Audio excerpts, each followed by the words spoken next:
O Holy One, O love that embraces all of us, O light that dwells in each of us, O life that urges us onward, awaken us now to your presence in this place.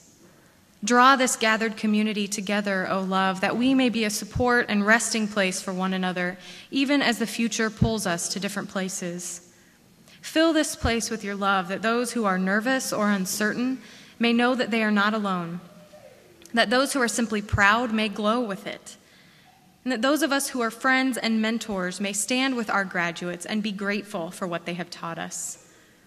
O light, kindle our hearts with passion for your world, so that we will have the energy and courage and will to serve and love and give of who we are, so that others may be fully who they are. O life, call us toward the future, even as we revel in this present moment. Fill us with your creative, restless energy, so that we may live the life you call us to live, that we may be joyfully ourselves, and that we may offer what we have eagerly to the world. Amen. You may be seated.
It gives me great pleasure to welcome all of you to the 179th Commencement ceremony for Hanover College.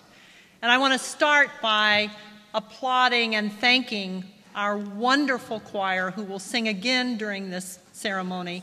They are joined by 8 faculty members who are singing with them today.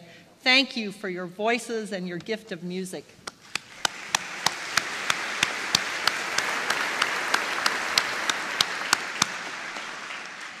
We also have an extraordinary instrumental group. This morning for baccalaureate, we had a full orchestra in the back. We have moved them to the balcony so we could have more seats in the back. They were also joined by community, faculty, and student groups. So please turn your eyes to the balcony. Thank you for the band.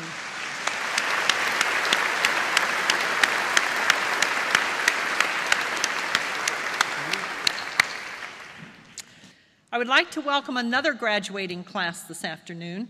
For the first time in Hanover history, we have invited back to this commencement ceremony the class of 1962, who are celebrating their 50th anniversary of their own graduation. We are so pleased that you have joined us for this inaugural event. And will the 1962 graduating class members please stand?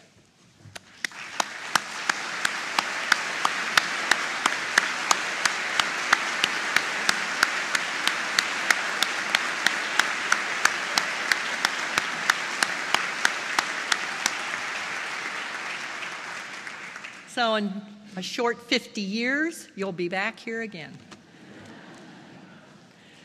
Today is also another inaugural event. It is the first time that the Hanover College mace has appeared. The origin of the mace dates back to medieval times, and in the 16th century, the mace became a symbol of authority and was embraced as a ceremonial object by college and universities. Academic protocol dictates that the mace is carried by the Grand Marshal, or in our case, the Senior Faculty Marshal, who this year is Keith Roberts. The legal authority of the college is grounded in the intellectual authority of our distinguished faculty. Thus, the faculty actually opened the ceremony with the presentation of the mace. Placing the mace on its stand is a sign that the proceedings are about to come to order. Its retirement indicates that the ceremonies are concluded. As old as Hanover College is, it seemed far past time for us to have what has become a lasting symbol of tradition for most colleges and universities. But this is not just a mace purchased out of a catalog. This is a very special mace. The Hanover College mace was handcrafted by Don Lostetter, a member of the class of 1962, who are celebrating their 50th anniversary, and his son Rick from our Communication and Marketing Department. Don is with us today, and I'd like to thank him and show him how much we appreciate his craftsmanship in creating this symbol that will be used at Hanover for all formal ceremonies for decades to come. Thank you, Don.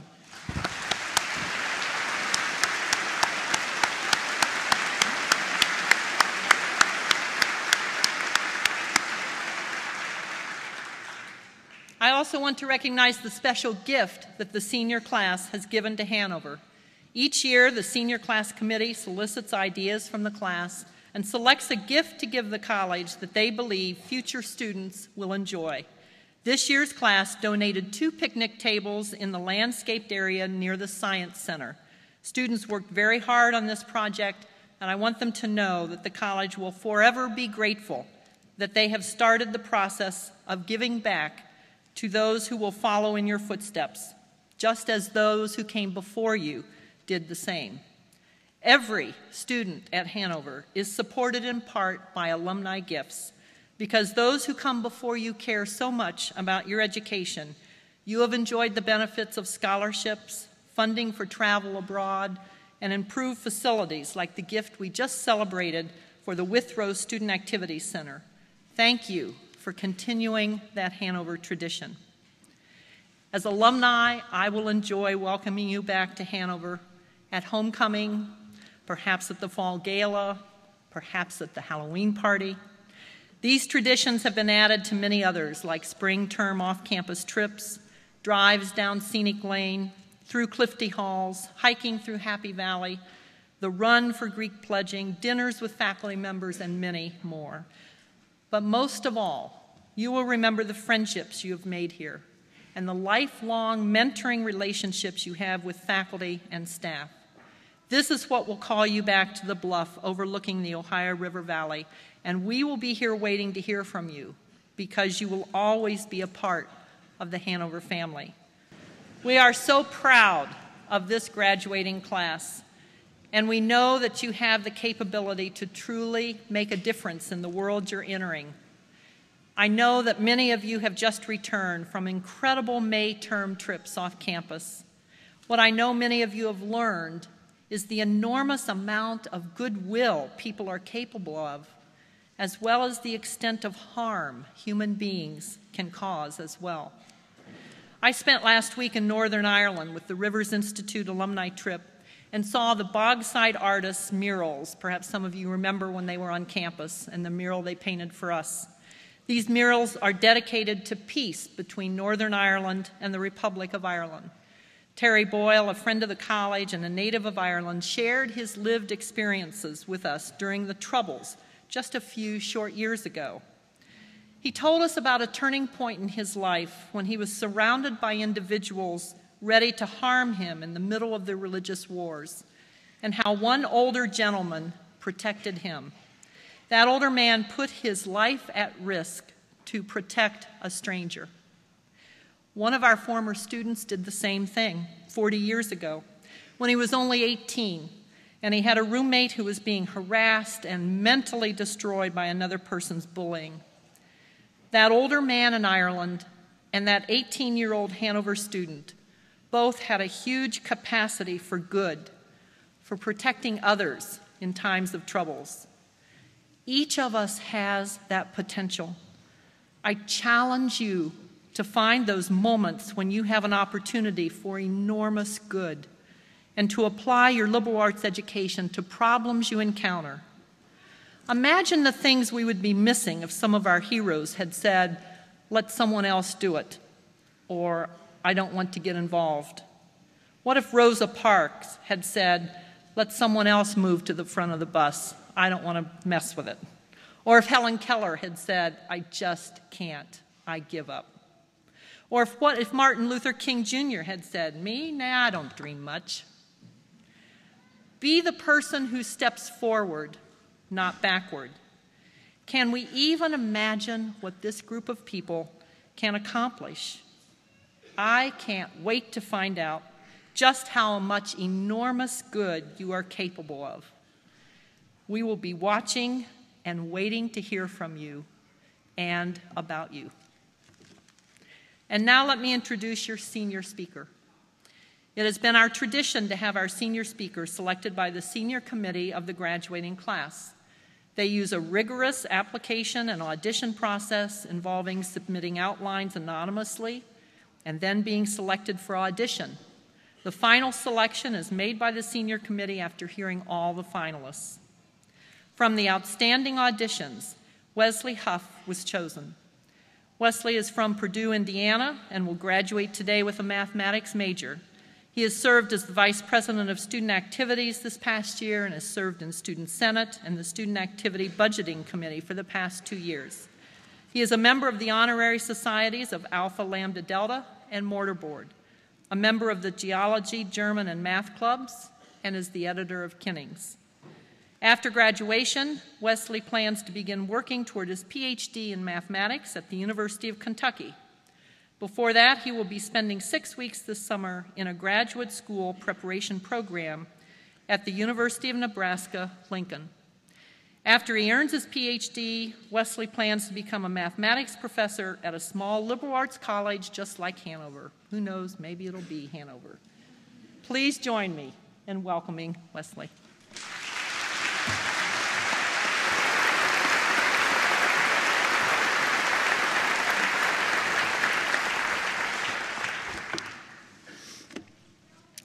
Faculty, graduates, parents, and staff.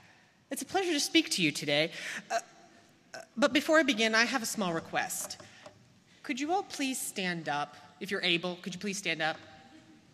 I'm serious. Do it.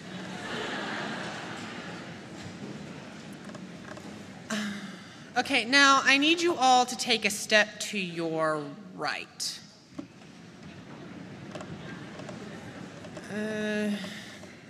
No, that's not working for me. I'm going to take a step back to the left.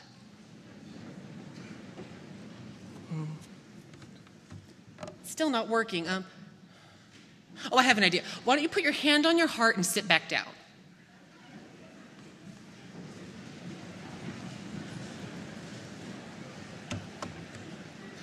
Good. Now you can all say that today's ceremony moved you and touched your heart.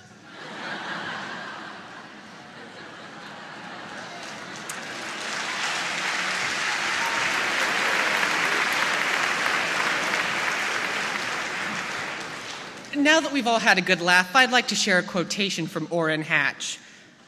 There's a good reason that they call these ceremonies commencement exercises. Graduation is not the end. It's the beginning. While we are ending our years at Hanover and leaving behind our formal education, do not forget the utmost skill we've learned how to do here: how to learn. A wise Hanover professor is well known amongst the economics majors for emphasizing the purpose of education in our lives is an end, not a means. While many of us came to Hanover so that we could get a good job later down the line, what we really came to do was to learn, how to develop our talents, and how to lead a more fulfilling vocation in life. In Kate Johnson's philosophy and ethics class my sophomore year, I recall discussing Aristotle's sentiment that the best life is the contemplative life. The educated person has no excuse for boredom. He or she should be able to take interest in anything from the vascular system of a dandelion to the meaning of the life, universe, and everything. Hanover has helped you develop the skills to critically analyze and examine the world around you. Sure, you may feel that you didn't expand your vocab list all that much, or you still don't quite understand why mathematics can't find its own x, but you should at least be able to out-argue anyone that comes across your path. In fact, that's the expectation for you aspiring lawyers out there. A liberal arts education is a beautiful thing. You have more to show than just your major. You can do more than just Spanish, chemistry, history, or philosophy. You embody the interconnectedness and synergy of the many aspects of life and the human condition. Not to mention that you can churn out a 5-page paper in a couple of hours. Graduates, the education and life preparation we have attained here was not won easily. With it came trials and tribulations. We all remember comps and senior theses. Congratulations for persevering and fighting the statistics. However, you know as well as I do that we never would have made it this far without the support and enthusiasm of our professors, coaches, administrators, and parents, for each and every one of whom we are truly grateful. Thank you, professors. Thank you, coaches. Thank you, administrators. And thank you, parents. As the class of 2012, we have had our own share of, shall we say, special moments. I'm sure that we all remember the windstorm that occurred right before our third week of classes at the beginning of freshman year. Some of us were cowering in our residence halls while others were out walking in the gale while Mike DeWine drove by on the presidential go-kart. I, however, was busy typing out my first great works paper. While I had finished the paper on Sunday afternoon, the power had gone out before I got the chance to actually print the darn thing. Being a naive freshman, I was scared that Dr. Eden would not accept the excuse of the power's been out as to the reason why I could not hand in a printed copy of the paper on time. The only solution I saw, and the one I took, was to get up at 6:30 the next morning, drag my computer over to the library, and print off my paper so that I could hand it in at 9 a.m. Fortunately, just before class, we received word to return to our residence halls and to wait for further instruction. AKA, class was canceled. Living in KP, I recall Fiji having hung a bedsheet on their porch with the words, "God save us." Shortly after receiving the news that we were to go home for the week, I laughed when I noticed that they had changed the bedsheet to display, "God saved us." I remember walking around campus during the weeks after classes resumed and seeing all the red shirts with "I survived the apocalypse" emblazoned across the back. I knew then that the class of 2012 was going to have a good 4 years at Hanover. Disasters have a way of knitting us all together. As the class of 2012, we can look back on all of those snowball fights, the evenings at wiffle ball, and the late-night runs to Walmart and Taco Bell. Though we hated trading our sleep for working on papers and to study for tests, those nights, they were worth it in the end. Remember the view of the Point, the white and brick buildings, and the other beauties that our campus holds. Our friends and family only visit this campus for a short time, while we have been able to enjoy its benefits for much longer. Our class has much more to be thankful for than just a piece of paper showing what we have learned. Our memories of this campus and these experiences will be with us forever. Graduates, as you leave here today, I ask that you reflect upon the friendships, experiences, and knowledge that Hanover has helped to cultivate. They are your new tools with which you will carve your own niche in the world, pave your own path, write your own book, find your own cure, and prove your own theorem. Whatever you do, graduates, push your boundaries, set goals, and never stop trying to find that next nugget of wisdom. Who knows? We may be sitting amongst a future president, the scientist who will cure cancer, or the greatest composer since Beethoven. In closing, I'd like to leave you with a short poem.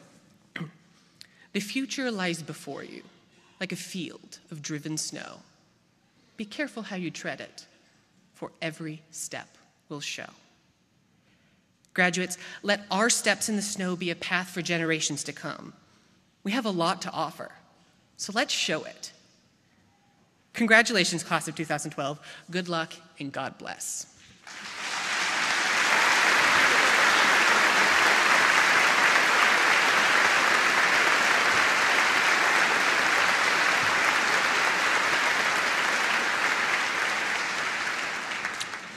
Thank you, Wesley. That was wonderful. Terrific. Joining us today is the chair of the Hanover College Board of Trustees, Philip Scott. Phil is a graduate of Hanover College, as is his wife, Ronnie, who's in the audience today.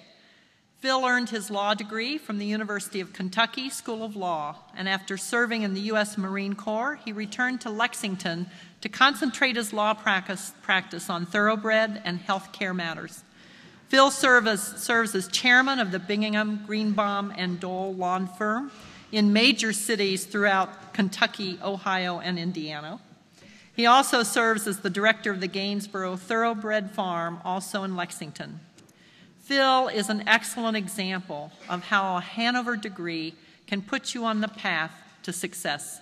Please welcome Phil Scott.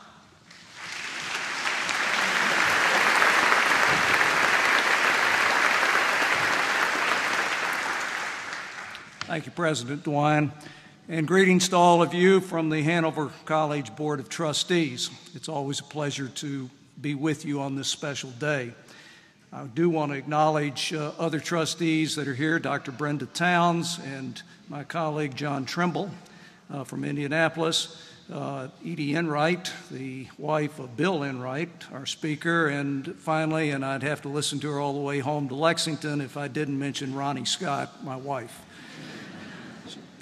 This academic year marks the 5th year that student and faculty representatives have served on the Board of Trustees. It's been a great pleasure working with them.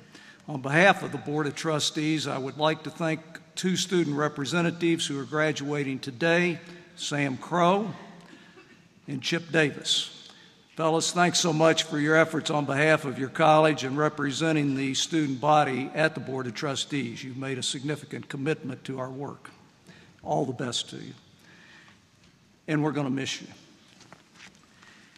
Our guest speaker today is Dr. William G. Enright. Dr. Enright is currently the director at the Lake Family Institute on Faith and Giving at the Center of Philanthropy, Indiana University, Purdue University.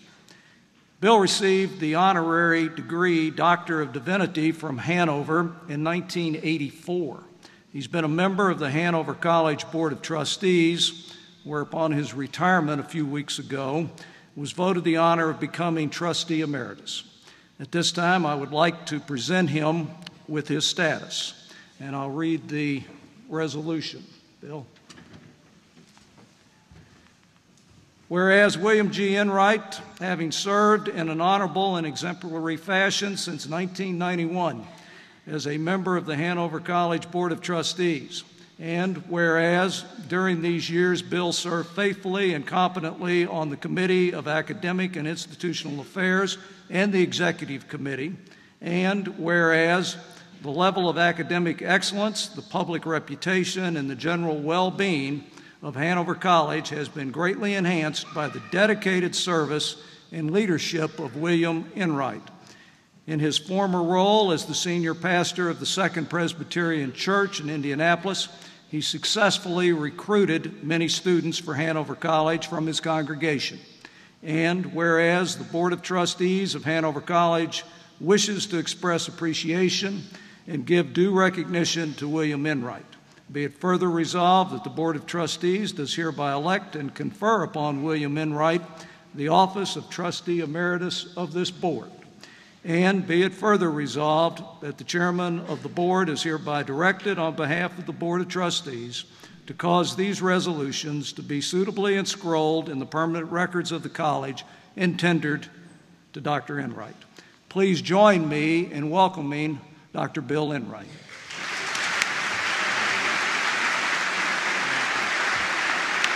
It's an honor.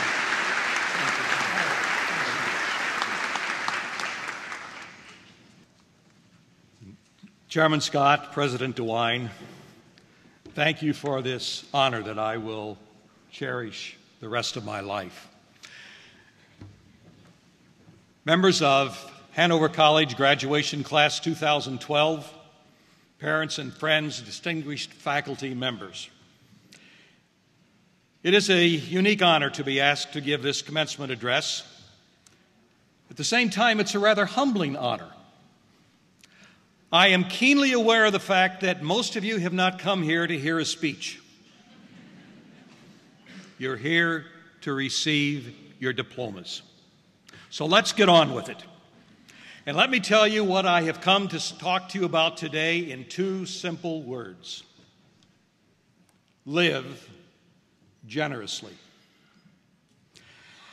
Last month, as I was reading the most recent issue of the Hanoverian, it struck me that this idea of living generously has been tattooed on your minds and souls during the last 4 years, a life of service, a life of volunteerism, to think globally, stretching your understanding of the world in which you live. And in a sense, during these past 4 years, you have been mentored for a life of service as teachers, coaches, doctors, lawyers, leaders in the fields of profit, for-profit, and nonprofit management. And so the question I want to simply ask you today is this: how now will you nurture this legacy of generosity that has surrounded you during the past 4 years? For the past 8 years, I have been at the Center on Philanthropy at Indiana University, and I've been thinking about this subject of philanthropy, observing what is it that makes people generous. And what I have observed, I've reduced to 4 simple road signs. I call them road signs for the generous life. Now, I must warn you as I share these with you that there is something just maybe a tad irreverent, heretical about these road signs, because really they don't sound all that academic. They simply read, number 1, always be yourself. Number 2, never grow up. Number 3, don't work so hard that you don't leave time to think. And number 4, make sure you have time to party and play. Now let me unpack those signs for you. As I understand generosity, it is both a virtue and a practice. As a virtue, it has to do with our very being, with who we are. As a practice, it has to do with our behaving, with how we are who we are, and how we relate to others. You see, the key to living generously is, first of all, to know yourself, to know who you are, to know what it is that makes you tick. Maybe some of you remember as a child, someone would come along and say, well, tell me, what do you want to be and do when you grow up? And do you remember you begin, when I grow up, I want to? How did you finish that sentence? And during these 4 years at Hanover College, there have been times when I suspect you have lain awake at night nursing dreams about what you might do tomorrow. What were those dreams?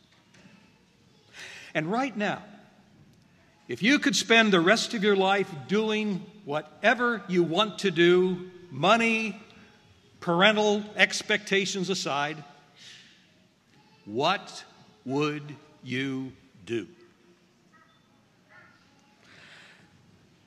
I think that it is at that roundabout in our lives where our own deep joys and interests intersect with the world's deep needs that we find our true selves and discover our own unique storylines. The philosopher Alasdair MacIntyre says that we humans are essentially storytelling animals, tellers of stories that aspire to truth. But MacIntyre says, I can only answer the question, what am I to do, if I can answer the prior question, to what story or stories do I belong? Let me tell you a story to illustrate what I mean. Several years ago, I read in the New York Times an interview with Dr. Herbert Pardee, then CEO of the New York Presbyterian Healthcare System. Dr. Pardee was a psychiatrist who had become a hospital administrator, and so the reporter asked this question: why did you leave academic medicine for hospital administration? And this was his answer: because I wanted to create a hospital that is the opposite of the one I experienced as a kid. And then he went on to say how at the age of 7, because of a bone disease, he had been put in a body cast, placed in an isolation ward in the hospital for 10 months, and his parents, with those draconian hospital policies, could only visit him for 1 hour twice a week. And so Dr. Pardee said, I was so traumatized by that battery of humorless physicians and those out-of-date policies that I decided I want to spend my life changing the system. Now, hold that picture for just a minute in your mind. A small boy wrapped in a body cast, now a grown man giving his life to change something that was not working properly. And being himself, he found his story. And what we discover that's very interesting, generous people, it is often their childhood experiences that are seminal in shaping their sense of generosity. Second road sign, never grow up. Regardless of how old, gray, wrinkled you may become, please don't stop nurturing the child inside you. Do you remember what it is about children that so often irritates adults? It's the questions we ask. Parents, shut the door. Why? Because you'll let the cold in. Why does the cold want to come in?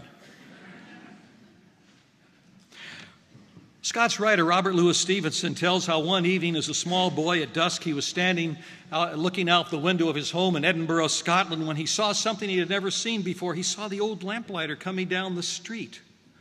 And instantly he cried, Mother, Mother, something's going on. What's happening? There's a man punching holes in the darkness.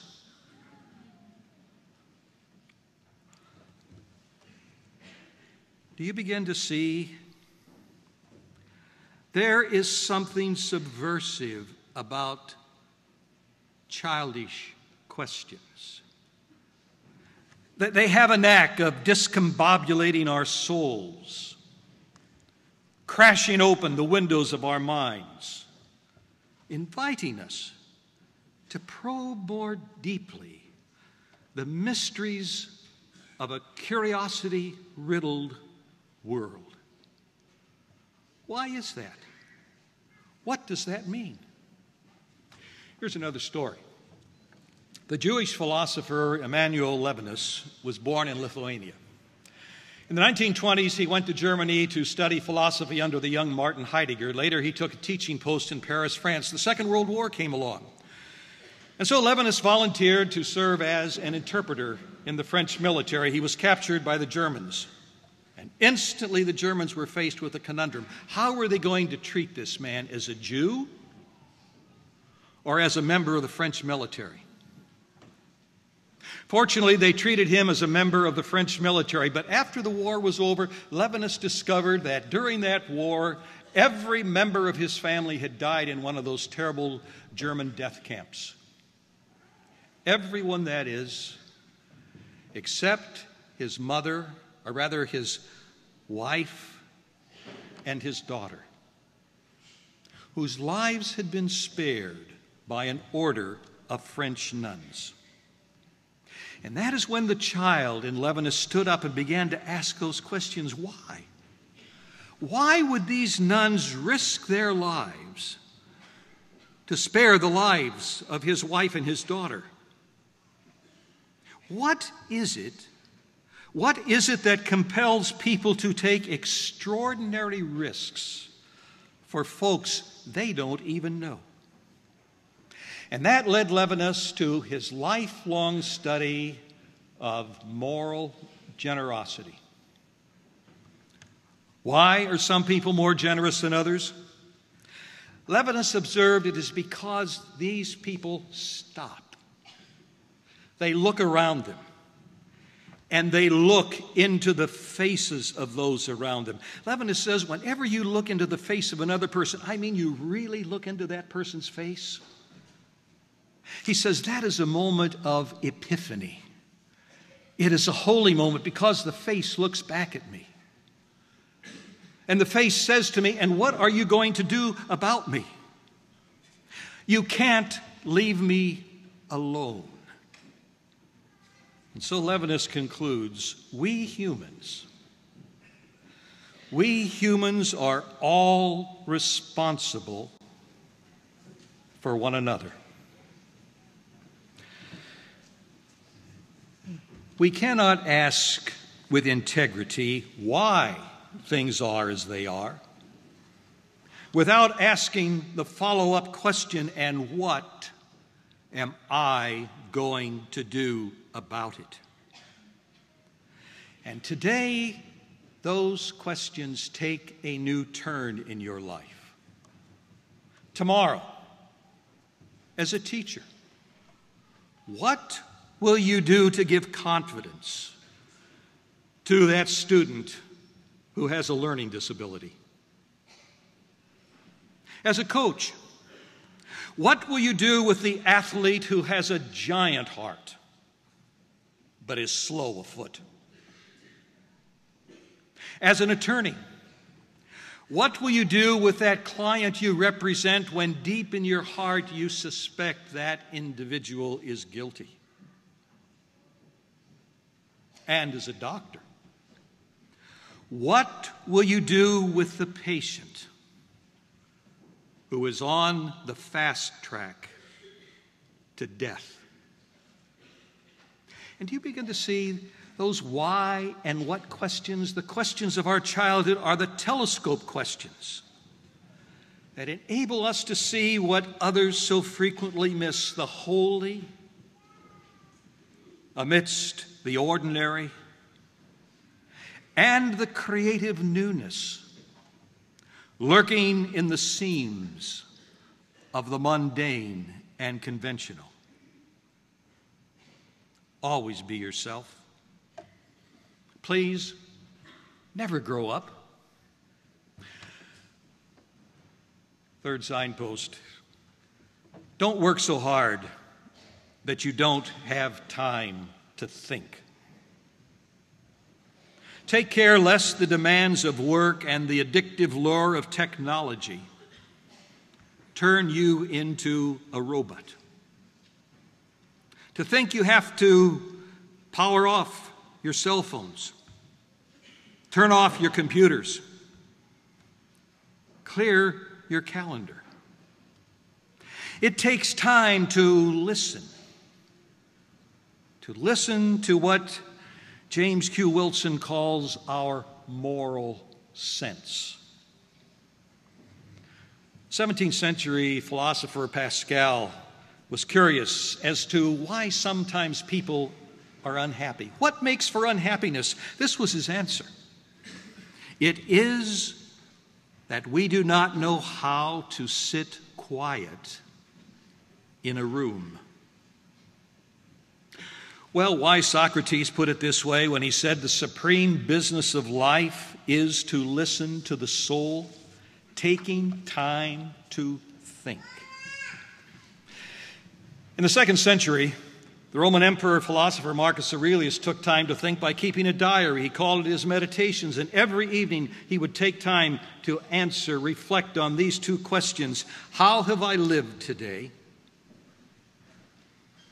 And how well have I served those around me? Benjamin Franklin had another way of taking time to think. He took a 2-hour lunch break every day, not to socialize, just to read and reflect. Twice a year, Bill Gates clears his calendar and goes away for a week. He calls them his think weeks, just to read and reflect. And it is that time away that gives focus to the lens through which he and his wife Melinda see the world and make their philanthropic decisions. In fact, Gates told this story several years ago at his commencement address at Harvard. He said, one day we were reading an article and we discovered that there are millions of children who die every year in poor countries from diseases that have long been rendered harmless in this country. Well, that article stalled their hearts, but it also fueled their moral imagination. And that's when the Gates Foundation was formed, to bring hope to the dying children of the world. Olivia Sage had another way of taking time. Hers was a more active than passive presence because it was fueled by her robust evangelical faith. Her husband earned millions and millions of dollars on Wall Street, and he spent all of his spare time taking care of his fine stable of racehorses. Olivia, by contrast, spent all of her spare time with the poor, getting her hands dirty in the neglected slums of New York City. And in 1906, when her husband Russell died, he left his wife an endowment then valued at $76 million, but he left it with these words. He said, "She is better equipped than I to know how to spend the money." 2 years later, Olivia had her first board meeting, and she began that board meeting by saying, "This is the most important day of my life. I'm 82 years of age, but I feel as if I've just begun to live." And live she did, as she gave away $30 million, $718 million in today's world, over the next 12 years. And I say to myself, I wonder, would Marcus Aurelius, Benjamin Franklin, Bill and Melinda Gates, and Olivia Sage have lived life so generously had they not taken time to think? The moral sense is very fragile. James Wilson says that it's more like a flickering candle than a bright light beam. And this flickering, sputtering candle casts shadows amidst the strong cultural winds of power, passion, greed, and ideology. But, he says, when that small candle is brought close to the heart and cupped in our hands, it dispels the darkness and it warms the soul. Last road marker. Take time to party and play. In a way, that road sign mirrors an old proverb I learned from my grandmother when she would say to me, "Now, Billy, remember, all work and no play makes Jack a dull boy." Have you observed that something is often missing from the lives of people who do nothing but work? What's missing are people. What is missing are relationships. You can't party alone. And real, authentic parties attract diverse crowds. They do more than feed the social animal that lives inside us. They afford us with the opportunity to practice hospitality by freeing us to put our arms around this diverse, kaleidoscopic world that sits camped on the sidewalks of our lives. To practice hospitality is simply to treat everyone around us as if they were our guest. Creation, the environment, our guests. People of variant racial, ethnic, religious, political traditions, our guests. As I think about it, it's an amazing world in which we live. But in this world, we humans are the ultimate works of art. We are not machines. We are the ones who orbit space. We are the ones who hit home runs and dunk basketballs. We are the ones who caress words into poetry. We are the ones who turn test tubes into magic formulas for good health. We are the ones who experience the ecstasy of love. And I can only speak for myself. But every time I see, if just for a moment, the ordinary losing its triteness and the face of the divine in things mundane, well, a kind of holy awe shivers my soul. Because I'm reminded I'm part of something bigger than myself. What makes generous people so special? Aristotle had an answer. He said generous people are loved more than others because they're good. They're beneficial. They give to the right people the right amounts at the right time, and they do it with joy. Well, my time is up. And now your time has come. It's time for you to grab those diplomas. Time for you to pack your suitcases and move on. So to the Hanover College graduation class of 2012, I simply say, travel well. Read the road signs and be off on your way. And live generously.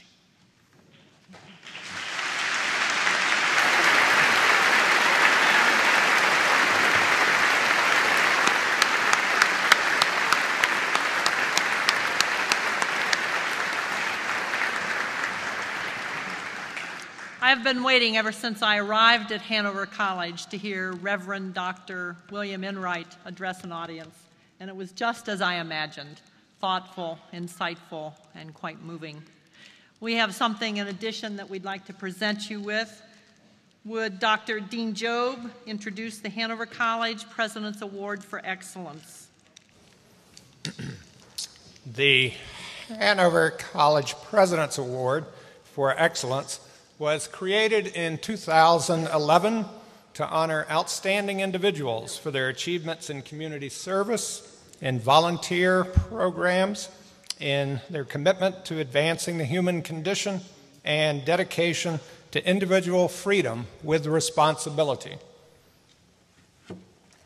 William Enright, on behalf of the faculty, alumni, and trustees of Hanover College, I present you with the President's Award for Excellence for only the second time I've presented this award, in recognition of your lifetime of service to improving the lives and welfare of others.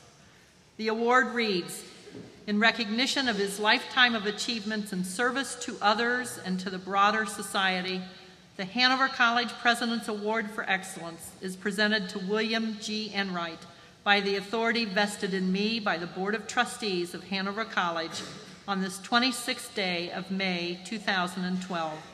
Congratulations and thank you, Reverend Dr. Enright.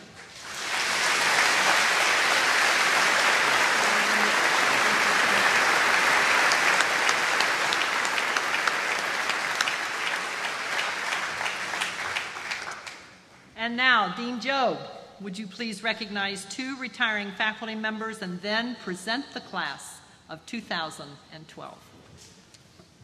Every May brings a new class of graduates for whom commencement is the occasion of recognition, of celebration, but also of separation. And occasionally, that same recognition, celebration, and also celebration includes members of the college faculty as well. At this time, let me ask that Professor Judy Roberts of the Department of Education and Professor Keith Roberts of the Department of Sociology and Anthropology please come forward. Together, Judy and Keith represent more than 30 years of dedicated and distinguished service to the college and to countless students, past and present. And their influence will abide. It will continue to influence Hanover students in future classes and Hanover students who will, just as you are doing, receive their diplomas in future years. But today, Judy and Keith participate in their final commencement ceremony at Hanover before retiring from their many professional roles as teachers, scholars, advisors, mentors, colleagues, friends, advocates, and cheerleaders. In recognition of and appreciation for their service, the Hanover College Board of Trustees has voted to confer upon Judy Roberts and upon Keith Roberts the distinction of emeriti faculty. That is, faculty members of exceptional, honorable, and exemplary merit for their service. On behalf of the college, on behalf of your colleagues, and on behalf of your students, past, present, and those you will influence in the future, I congratulate you, I thank you, and I wish you all the best.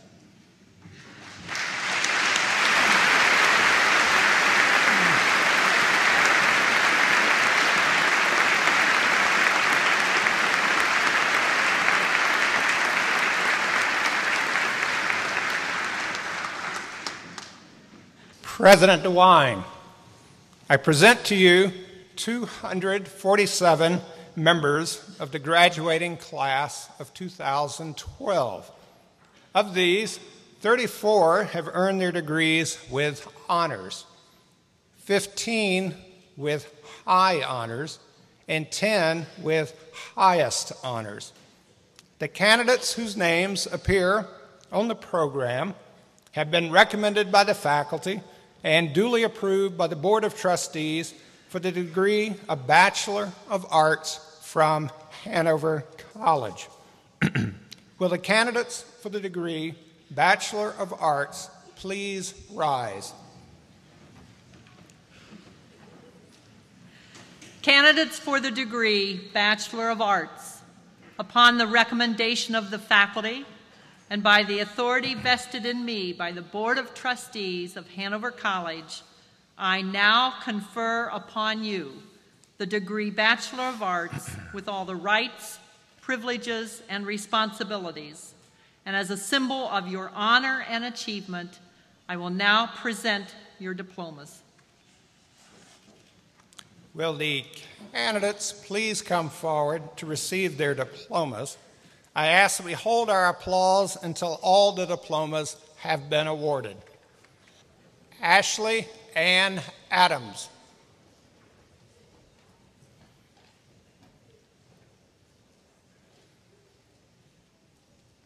Nicholas A. Amrine.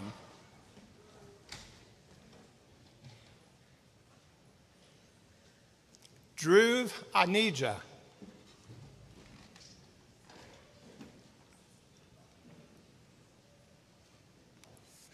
Catherine Alice Arthur.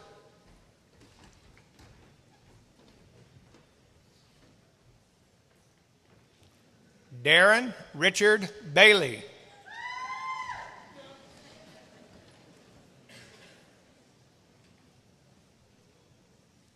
Joshua Eric Baker.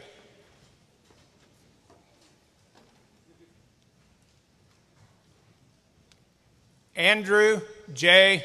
Bernert.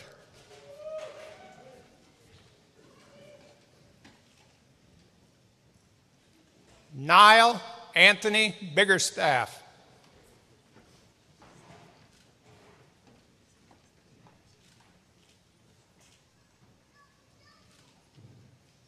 Stephanie Christine Bashir.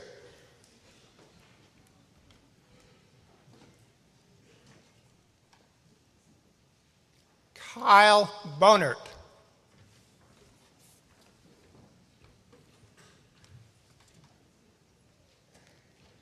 Timothy Lowell Bolt.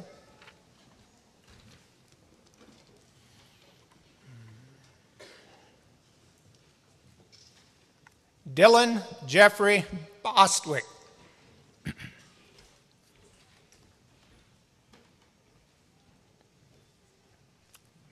Sonia Adele Boyer.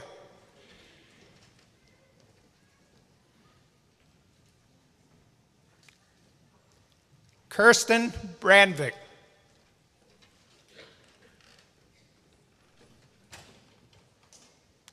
Joshua E. Breitwieser.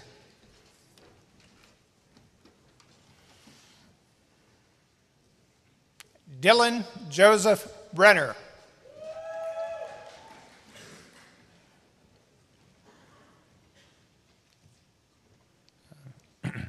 Kelly Marie Breswick.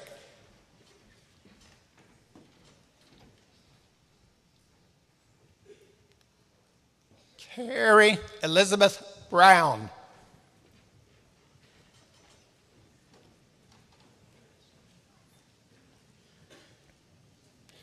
Robert Clinton Burney.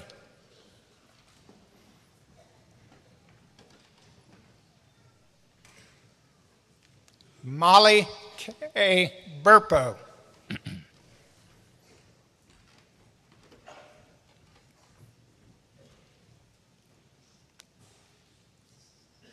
William Brooks Bush.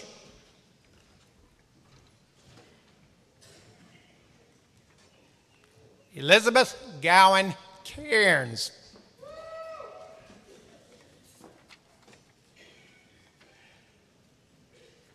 Hannah Elizabeth Carter.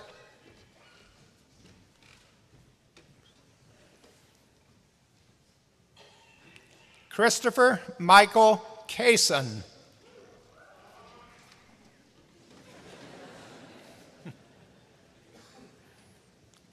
Dawn Marie Casto.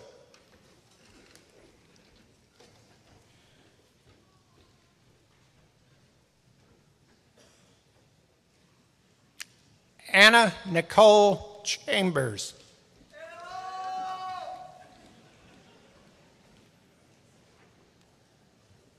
Helena Brianne Semino Wazalewski.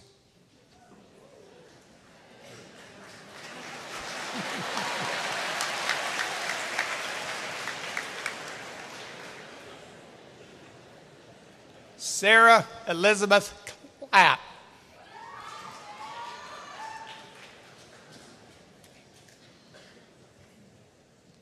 Danielle Renee Clark.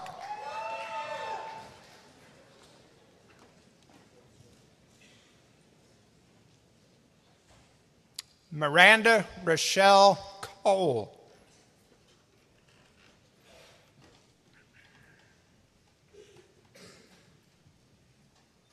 Bryce Cameron Cottingham.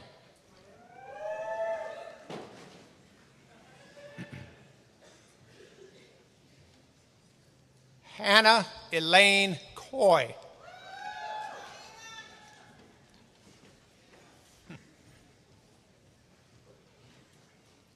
Samuel R. Crow.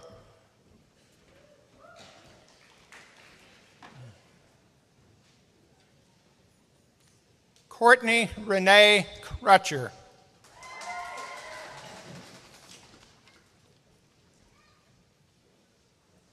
Nicholas B. Daniels.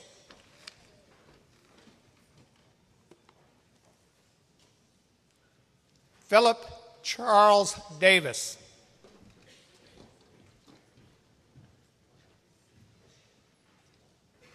Sarah H.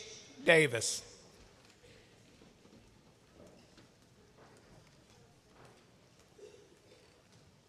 Amber Lynn Dever.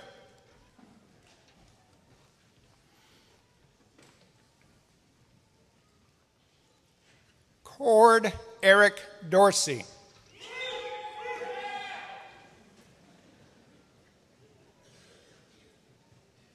Noelle Elizabeth Duke.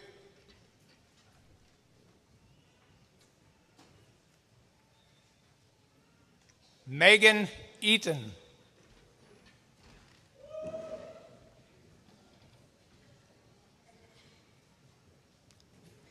Greg Eugene Eckstein.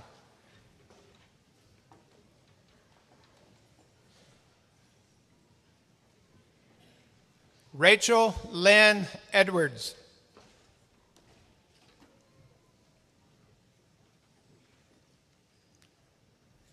Taylor Danielle Elizabeth Elliott.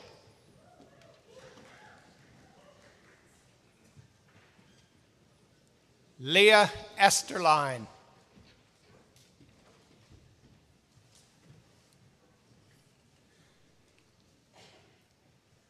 Kelly Fitzgibbon.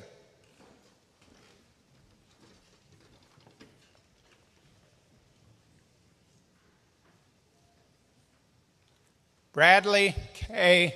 Fox.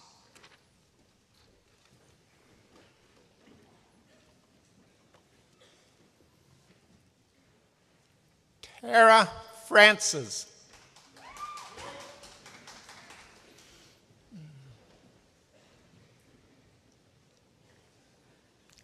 Catherine Elise Freeland.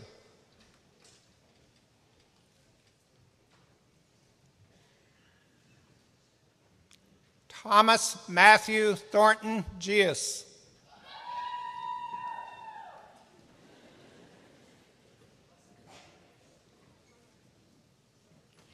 Tara Colleen Gentile.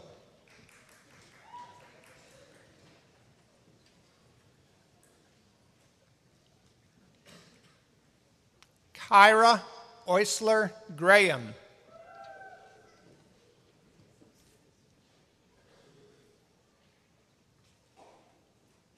Michaela Sue Gray.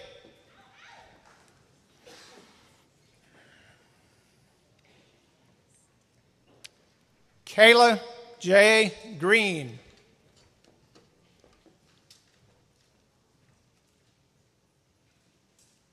Kelly K. Green.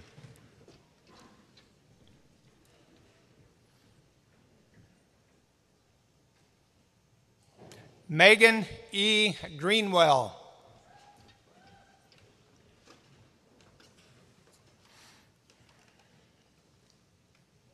Brendan Robert Goodell.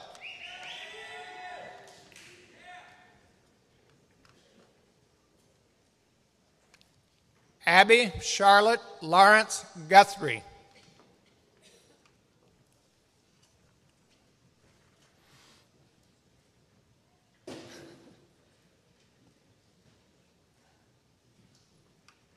Erin Jeanette Haas.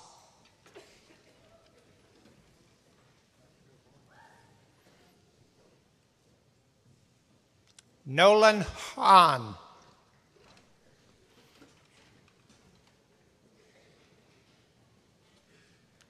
John T.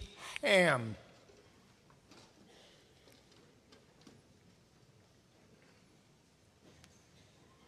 Levi Calvert Hamner.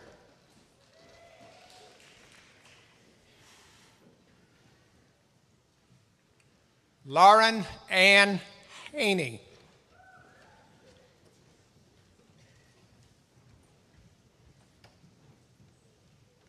Jonathan Glenn Harden.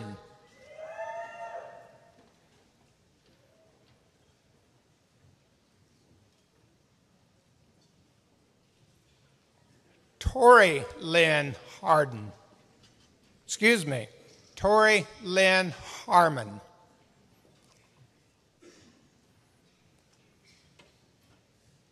Mary Catherine Hassel.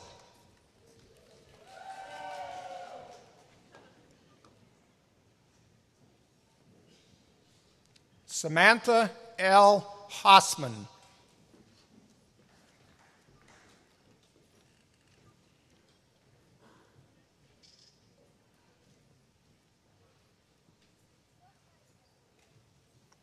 Sarah Thomas Helms.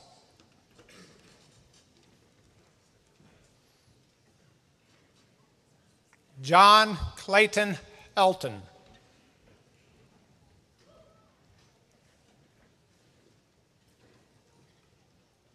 Molly N. Heminger.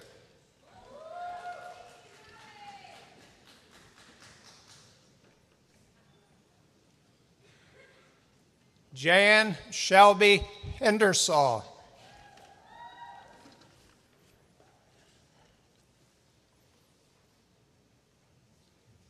Robert Tyler Henning.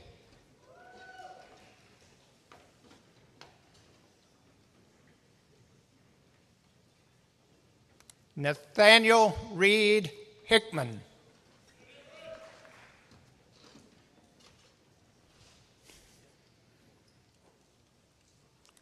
Whitley Ann Garrett Holt.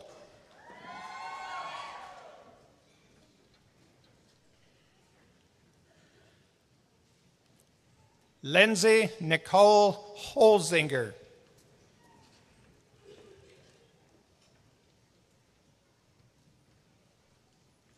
Victoria Wells Hopkins.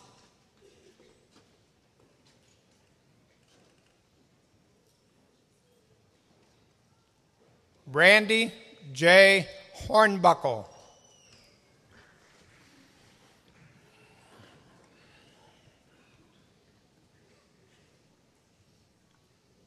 Ethan Paul Christopher Huffaker.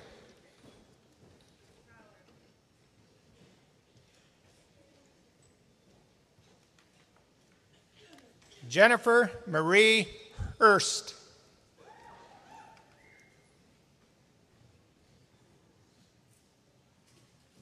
Xavier L. Jackson.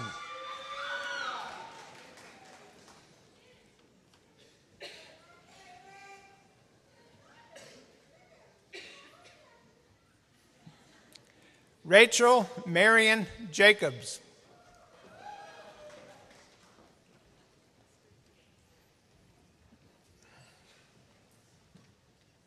Moana Connell in absentia. Christina Ashley Keith.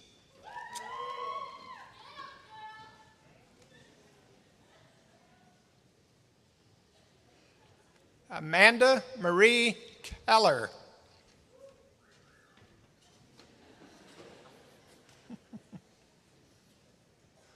Michael David Kibler.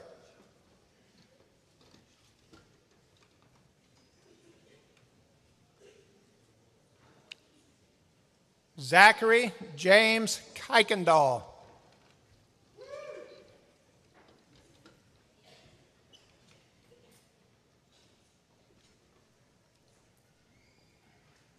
Tyler D. Kirk.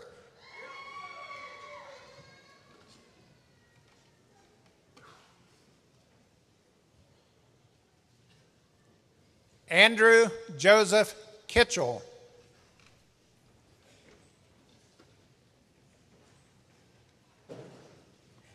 Sean Patrick Kesters.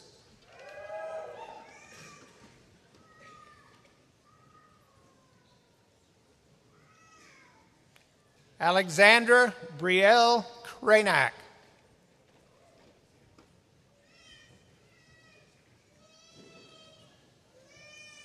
Lauren Ann Krynest.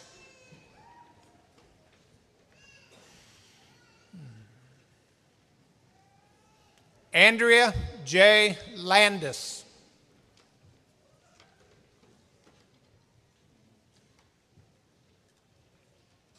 Stephanie Jo LeBrun.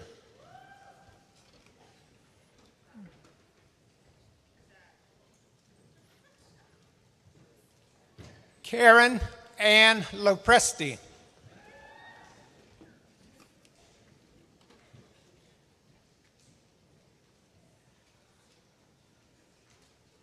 Kristen Nicole Mabry.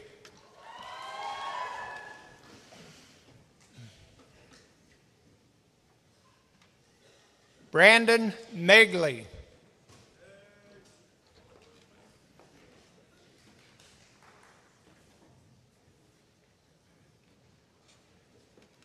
Rory Thomas Mannering.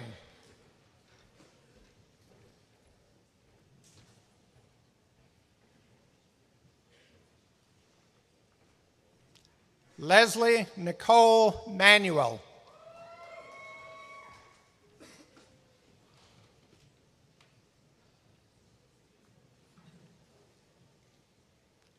Filiberto Martinez.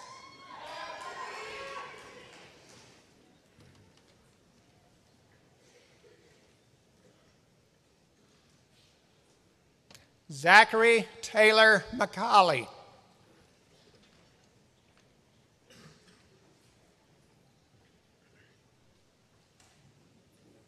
Morgan McCammon.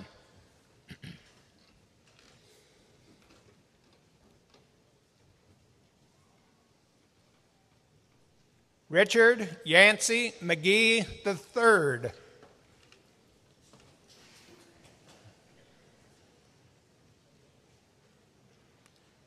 Courtney Ann McIntosh.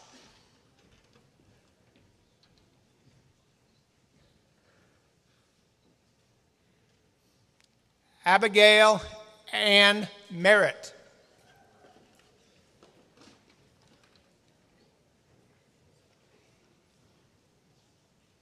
Sarah Elizabeth Middleton.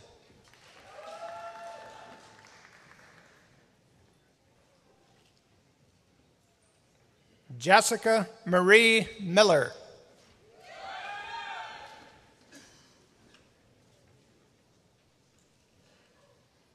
Mary Elizabeth Miller.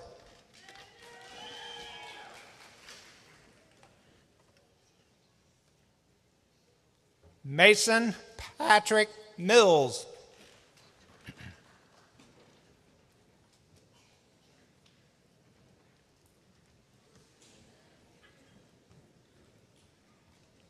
Matthew Money.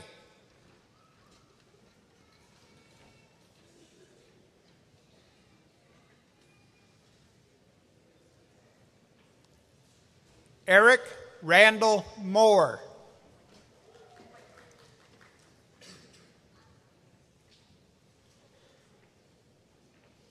Rachel Elizabeth Moreland.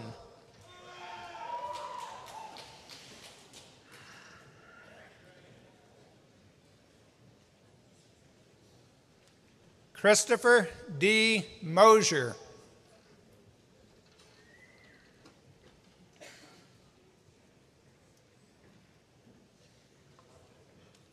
Cassandra Marie Mowry.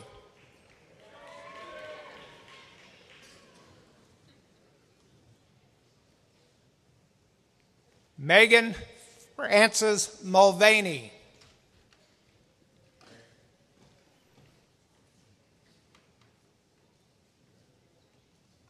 Darren Munn.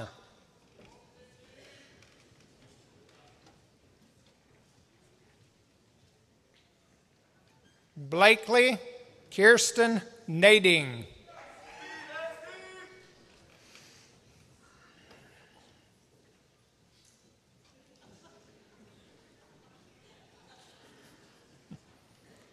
Jason S. Neal.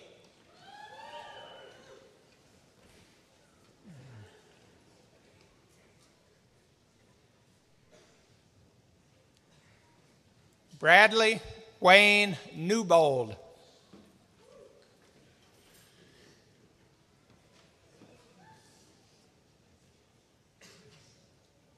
Jasmine D. O'Connor.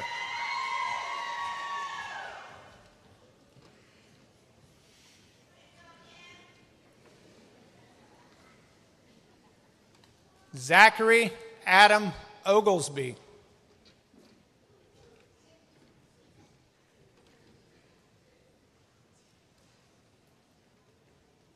Keith Richard Paget.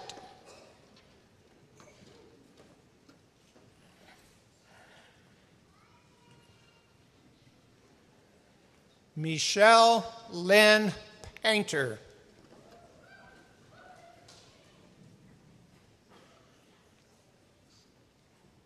Kelsey Elizabeth Pasquale.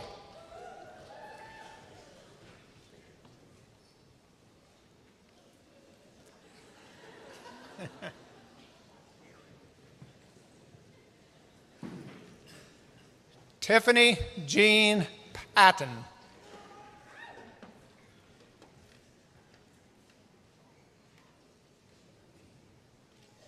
Megan Alexandria Paul.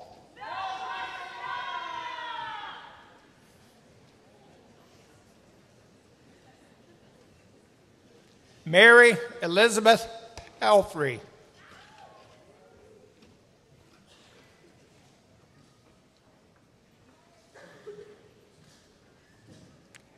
Andrew Barthol Pennington.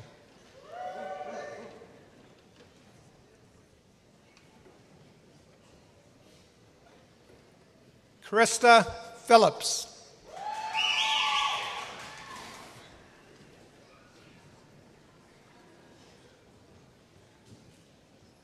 Molly Catherine Pearson.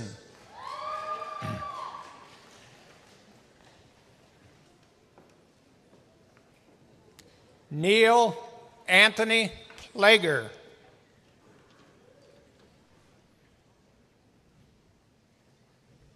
Megan Lee Priest.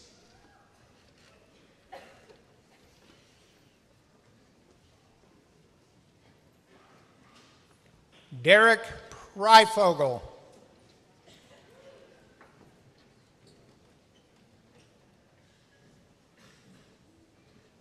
Carlene Gwen Pruitt.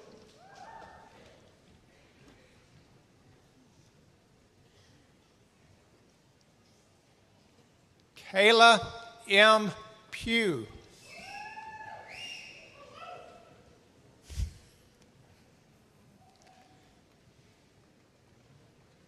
Miguel Ramirez III.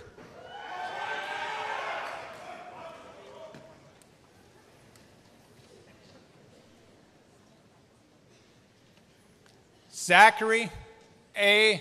Razor.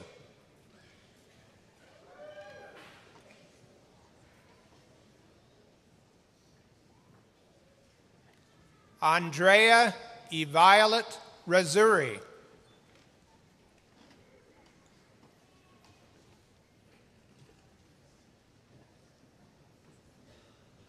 Matthew Stewart Reef.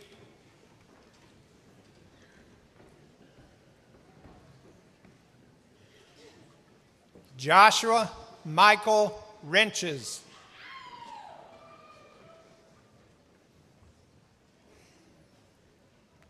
Jared Michael Revlett.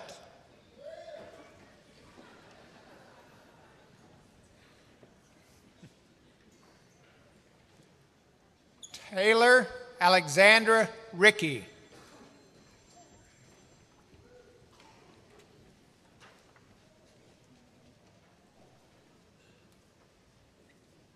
Stephen M. Riley.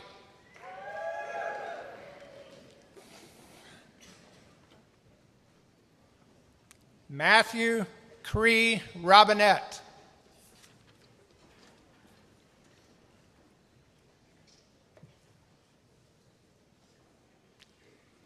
L. Michael Schlitt.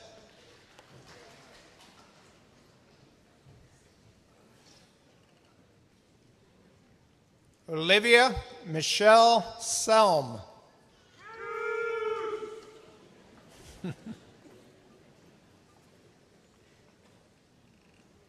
Jessica Noelle Shelton.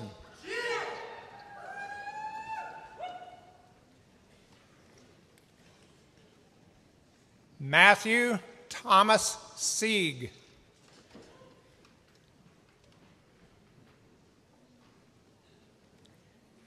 Ashley Nicole Sims.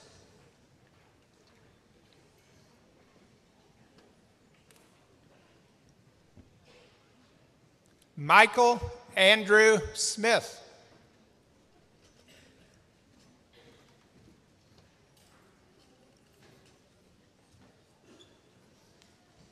Katem Stephanie Aaron Snyder.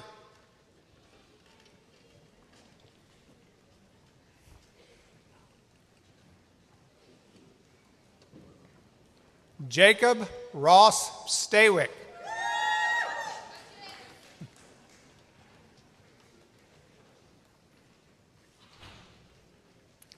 Matthew Noah Stewart.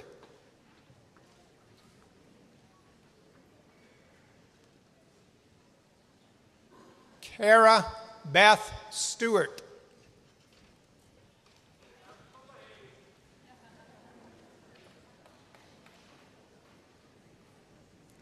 Dana Marie Story.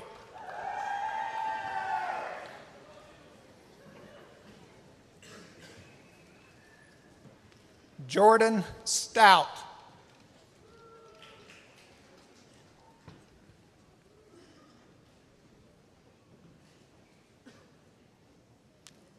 Ryan D. Stover.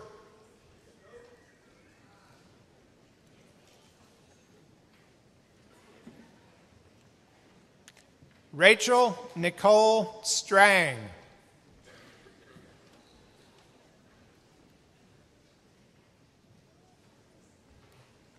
Natalie Suzanne Zimpruk.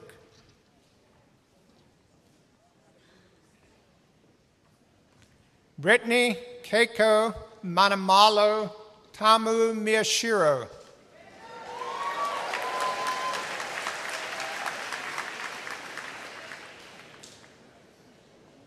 Gentile Tan.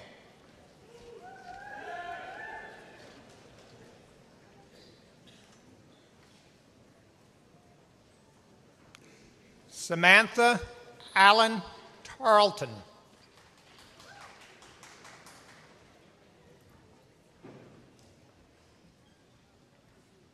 William B. Taylor.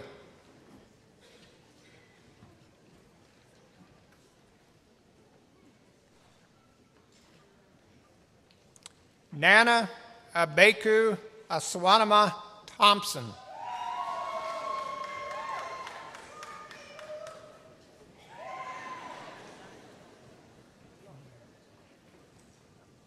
Raylyn Thompson.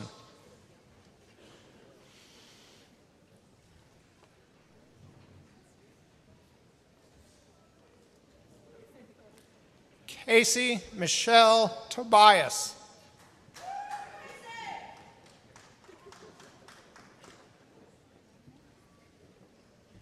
Brianna Catherine Town.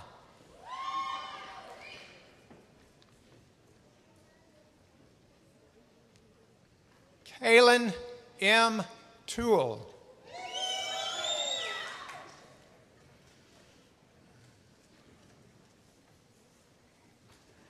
Leah Lee Tumaning.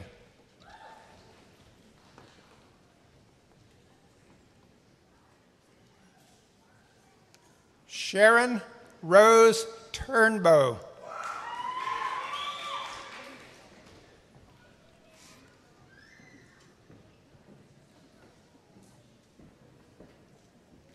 Olivia S.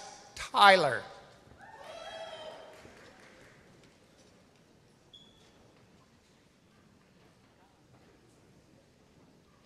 Nicolo Ungary.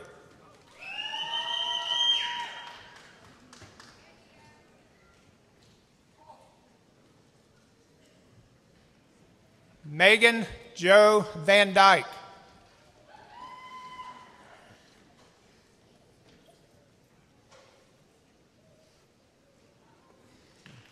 Sean Van Hoos.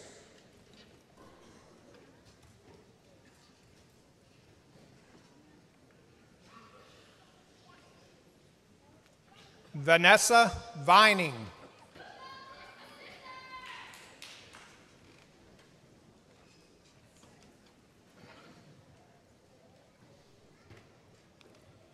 Elliot Wayne Ward.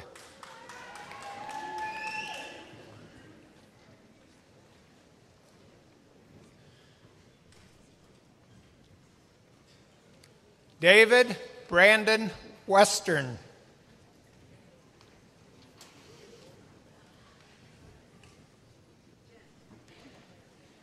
Patience Nicole White.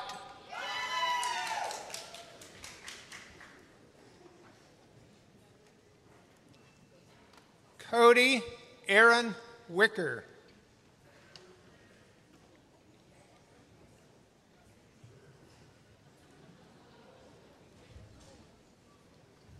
Michael Zachary Willie.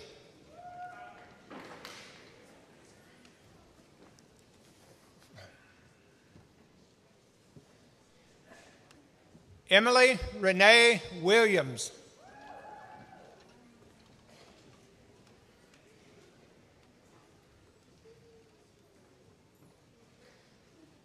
Lauren Lynn Wilson.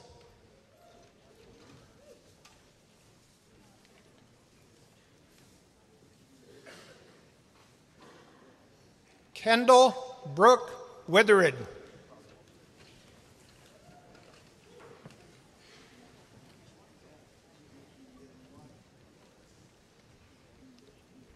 Keaton Edward Werland.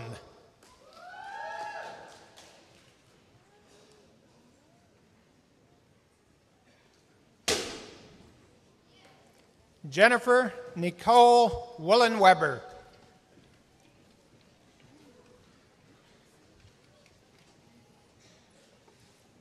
James Robert Wilder.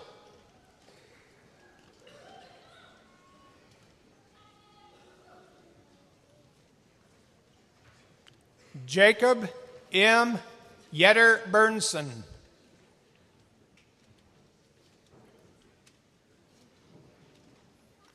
Brooklyn Young.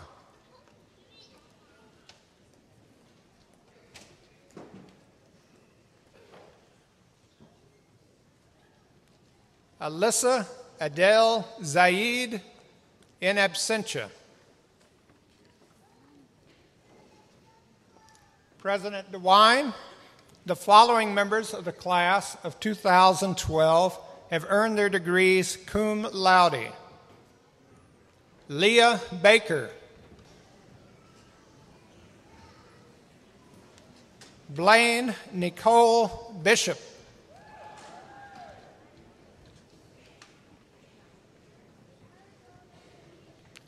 Audrey Marie Black.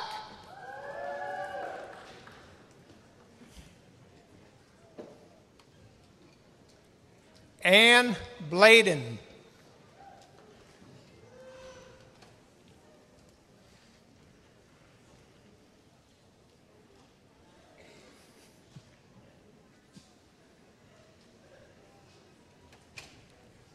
Lauren Alexis Brown.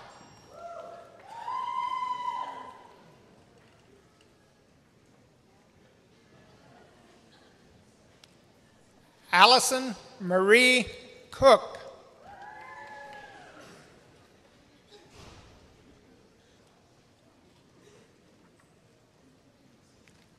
Christopher D. Croft.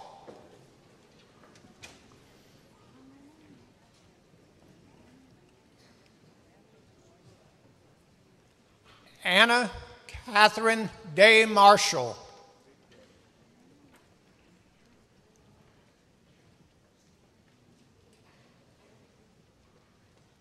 Natalie Louise Danka.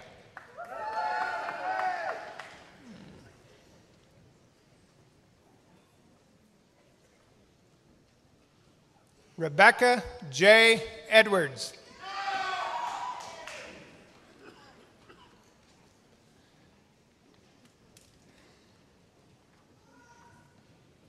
Catherine Ann Eipel.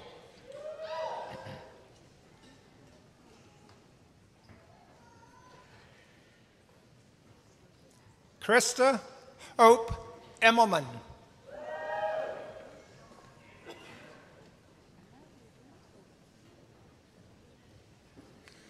Jordy Garcia Timko.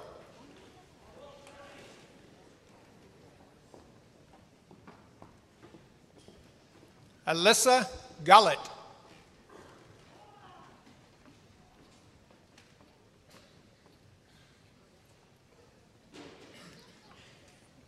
Erica E. Heffler.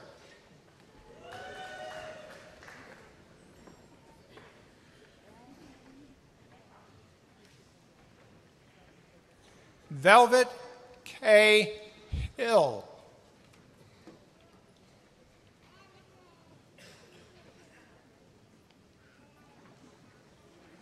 Aaron Huckabone Coleman.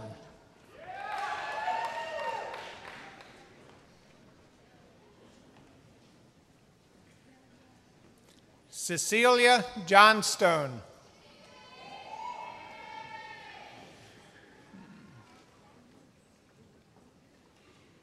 Alexander Stephen Kane.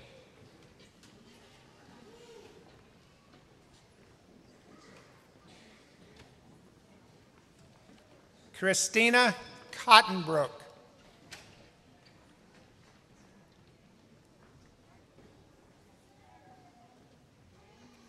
Mungyao Liu.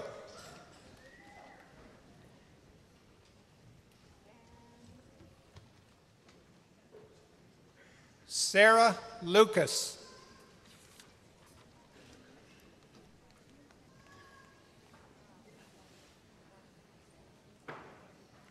John Egan Murphy.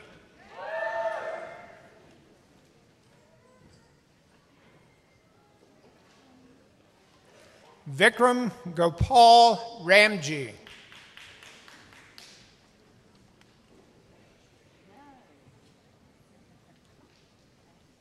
Brian Justin Sandor. In absentia, it's a girl.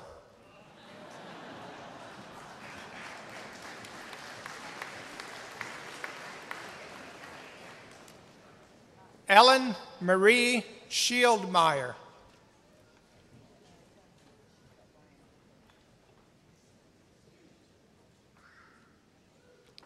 Abby Renee Schmall.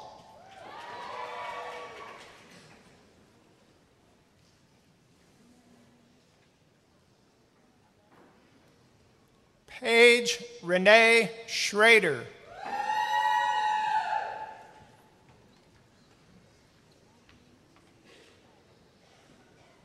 Matthew S. Strandmark.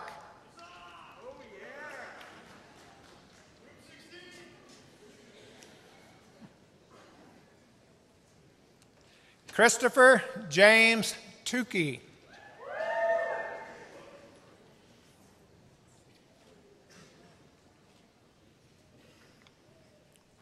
Celia Ann Tucker.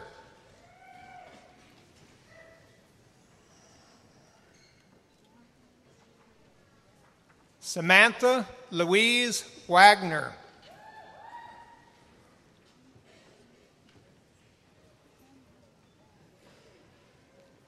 Braden Michael Worrell.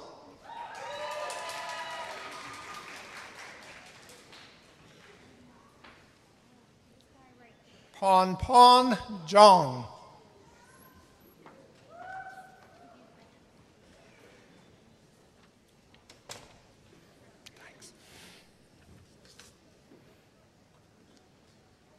President DeWine, the following members of the class of 2012 have earned their degrees magna cum laude.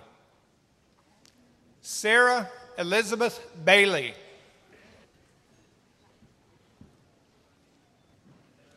Christina M. Bizzle.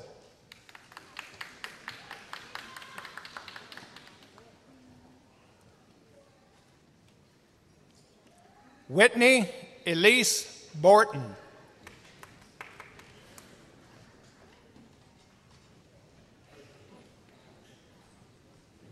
Stacy Lee Bushhouse.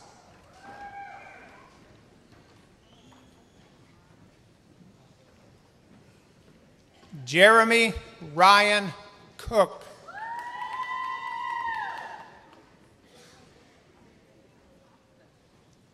Sarah Elizabeth Farrell.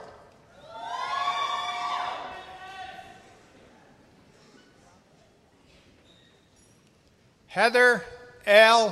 Hope.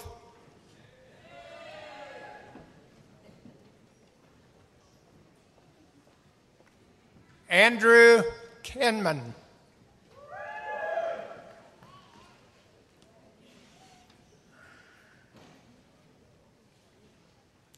Catherine Lynn Kramer.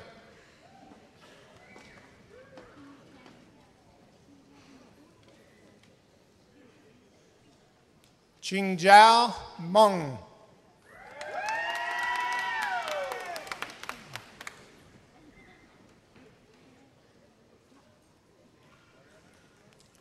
Heather Patricia Nichols.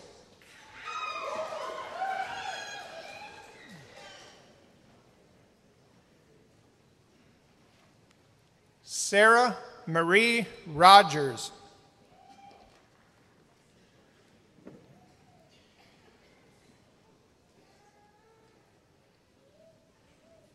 Brandy Elizabeth Tedder.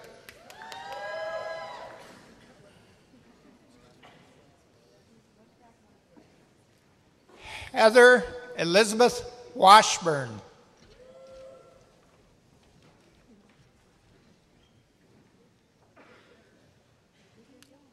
Natasha M. Wood.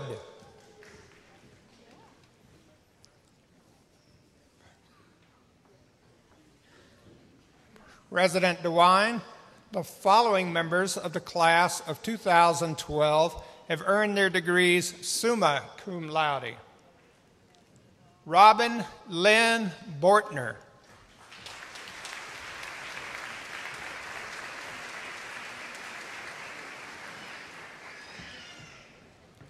Carrie Elise Burkhart.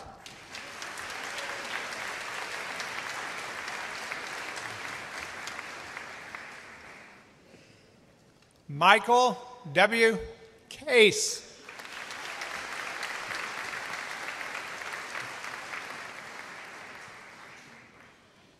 Jacqueline Grelly.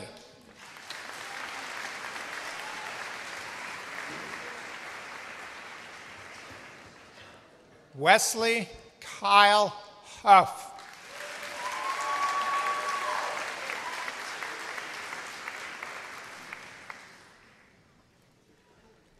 Yoon Lee.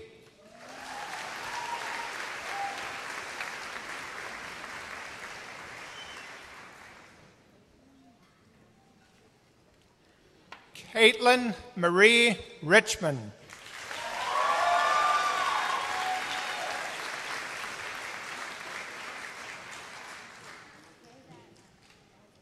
Cheachi Wong in absentia. Caitlin Suzanne Willenbrink.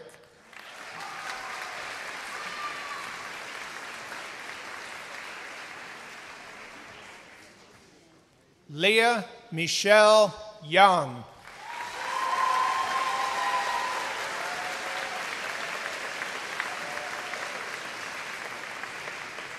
Please join me in recognizing the Hanover College class of 2012.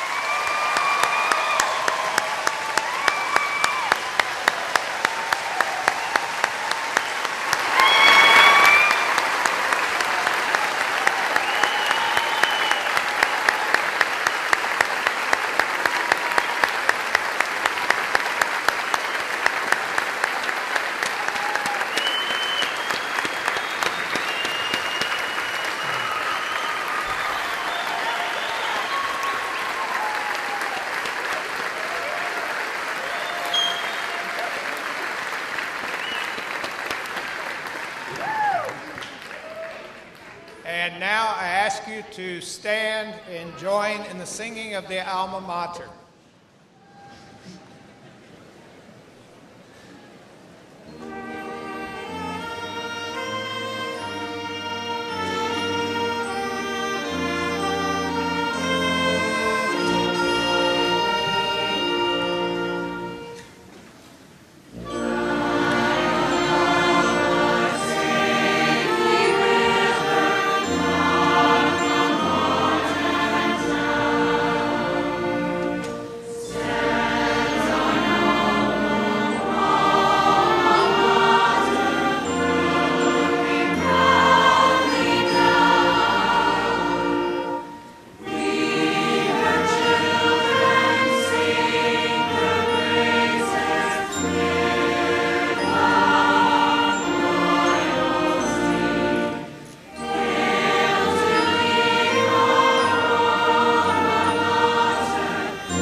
Let us pray.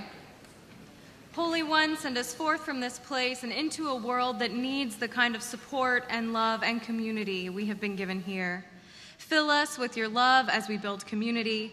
Make us light to the world as we serve, and be life in us, ripe with energy and promise as we walk from this place and into your calling for us. Amen. Oh, Christ, to meet you, may the wind be always at your back.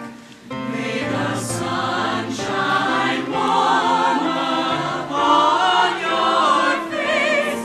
May the rain fall soft upon your fields.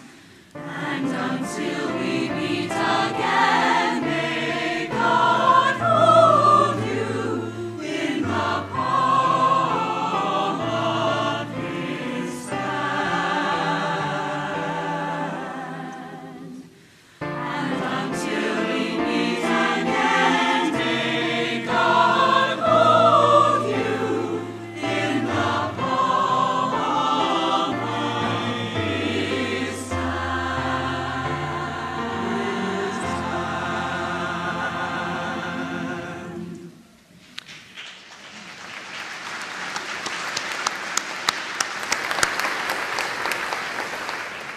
Our love and hope goes with you. This concludes the 2012 commencement.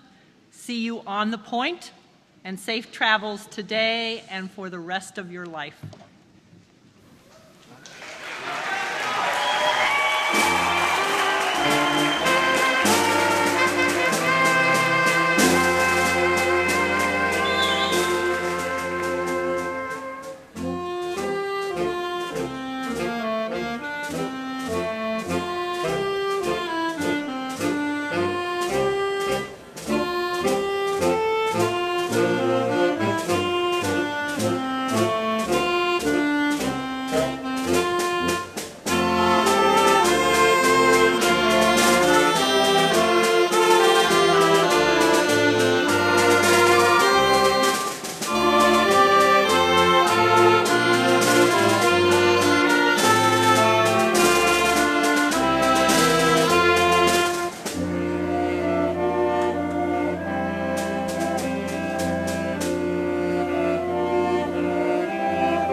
2.